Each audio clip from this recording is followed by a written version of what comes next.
Hi, this is Caroleeena. If there's one question that every single hooper has asked themselves at one time or another, it is, what do I do with my hands? So I'm going to tell you a little bit about some things that you can do with your hands. I already have a videotape called Integrating Dance into Hooping that talks about arm positions, third position, second position, first position, how you can move between them. In this one, I want to talk a little bit about using your hands and how you can use your hands to add things to your arm positions. So the first move that I want to show you with your hands is this one. So take your palm in front of you and lead through the center of your palm here until you get as far as you want to go. Pretend like you've hit a wall. And then this part takes over and pushes through all the way until your middle finger and your thumb touch. And then you pull the move back so that it's pushing through here and back like a bounce. So it feels kind of weird to do this at first, like a stretch through your whole palm. That's perfect. Just think about it. I'm pushing through here and then meeting here and then pushing back.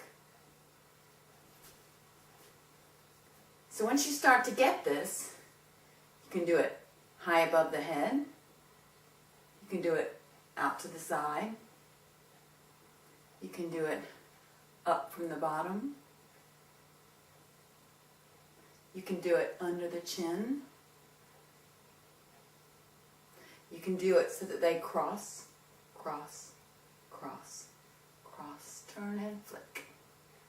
So that one is above and one's below. And you can do this smaller if you've got your hoop on your waist. There we go.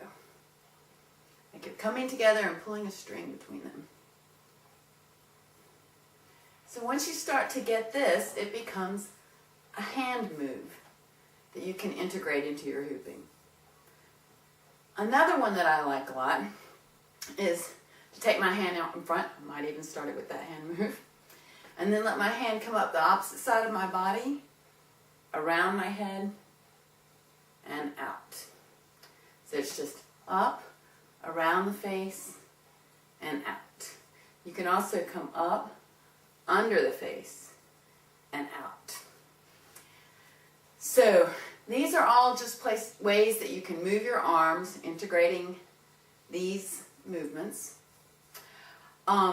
You can also open out into poses. So if you just spread your fingers as far apart as you can spread them, you can either keep your arms bent or straight, and you have a beautiful pose. I call this bird of paradise because your hands look like a bird of paradise. And look at all the different ways that you can utilize them just as a pose. You can put them above your head so that they're index finger to index finger back to back. Or you can turn them so that they are index finger back to back but open. You can take them out and down, to the center, one up and one down. You can close them and open, close and open, close and open, close, open, oh, close and open, love that one, close and open. So let's see, what else? You can do finger rolls. So I could just take one hand up, pushing up through the palm, getting all the way to the top, and then close. Pinky, ring, middle, pointer, thumb, turn and open, pinky, ring, middle, pointer, thumb. Pinky, ring, middle, pointer, thumb, turn and open, pinky, ring, middle, pointer, thumb. If you do this while you're moving, while you're pushing through here, pinky, ring, middle finger, thumb, pinky, ring, middle finger, thumb. Pinky, ring, middle finger, thumb, pinky, ring, middle finger, thumb. It takes a while to get this smoothly, this pattern smoothly. But notice that when you do it, you want to, if it's above the head, you want it to be right above the head, not way out here, but just.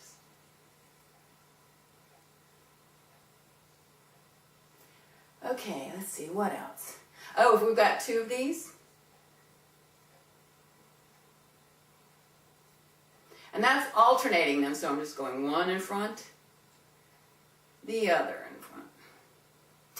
One in front, the other in front. At any point I can take the one in front and bring it all the way down. And then to the back. All the way down. And then to the back. Hand over hand on the way down. So these are all moves that you can do with your hula hoop. And you can do them, if your hoop's on the waist, then you can use your hands between here and here, here and here. If it's on your hips, you can take your hands further down. If it's on your legs, you can take your hands pretty much all the way down between first and third position. And when you start to add these finger things to them, it just makes them look so much more beautiful. Okay. The next thing that I want to talk about is resting poses. So when we're hooping, we are trying to keep the hoop generally on our waist, especially when we first start. And so we're trying to keep our hands out of the way, and we either hold them up like we're being robbed, or we hold them up like this, like we're a T-Rex, walking, or Frankenstein or something. So there are some resting positions that we can put our hands in to take the weight off of our shoulders so that we're not exhausted trying to hold them up all the time. And so from these resting positions, we can do things like those finger rolls. We can just use one hand to do them and come back to the resting position. One hand, back to the resting position. So this is a good one, just having your hands into two L's, like that, over your ribs. And from here, we can do any of the hand things that we learned. If we want to do the bird of paradise, we just go up.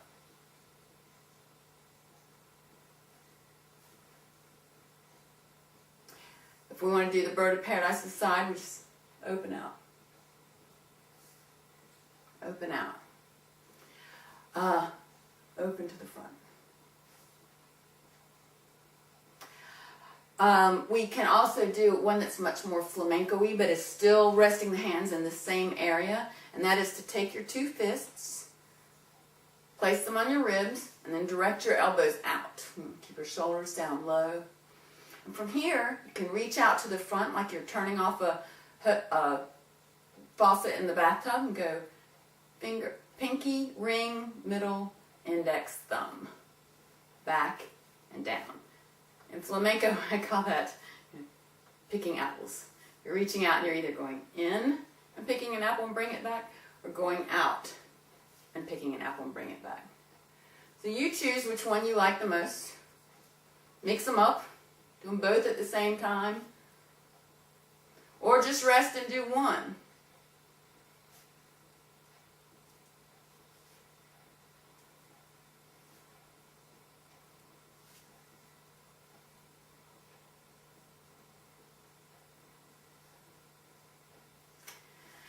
Okay, so I guess that's what I wanted to tell you. There's two resting poses. There's a lot more of them. You can rest with your hands behind your head. You can rest with your arms crossed.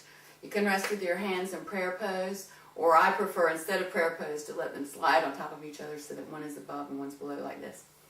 And then I can just kind of slide them around and keep them in contact. So, okay, so those are hand movements. I'm going to put on a little bit of music and I'm going to try to run through them and actually show them to you.